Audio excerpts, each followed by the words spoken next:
There's a lot of anecdotal advice around on improving your marriage. But if you want something you can really use that will actually make a difference and reignite your marriage, check out the link in the description below.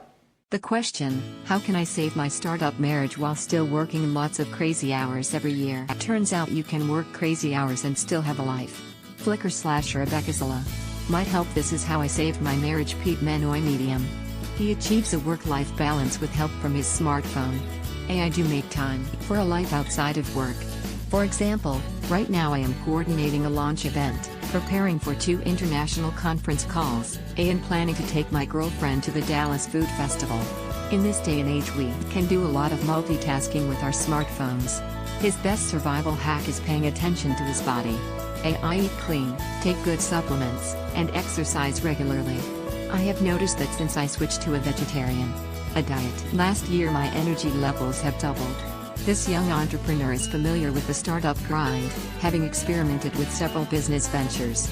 She now oversees Vint, an on-demand fitness service, and works 7,580 hours per week. She achieves a work-life balance by putting me time in her calendar. And make sure to get in a workout every day, a long morning walk with my dog 1 day a week, and a couple of dinner or drink dates with my husband and friends each week. I also make sure to have private phone calls scheduled in my calendar. It sounds boring and some might argue fake, but it works.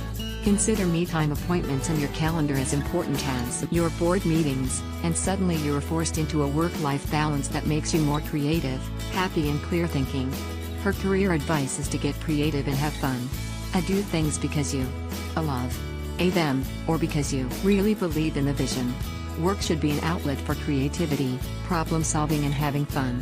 If you truly love what you do, working long hours won't drain you, and should in fact energize you. The co-founder of this touring music festival that inspires college students to become the next generation of world-changing entrepreneurs, consistently logs 80 hours, and puts in several more when recess hits the road for a tour. Achieves a work-life balance by blending his career and personal life. My work life and personal life are very mixed. Even when I go out at night with friends, it's with people in the music or startup space. Those friends introduce me to other people, and I'm constantly pitching our business and looking for business development opportunities. We like to say that real business gets done outside of the office. His career advice is to pursue your passion. Do what you love and love what you do. There will always be stress, but if you love it, then it becomes part of the process and not a job. Everyone has had rocky patches. The difference between it being a patch and a drop of a cliff is what you do now. Check the link in the description if you want a helping hand.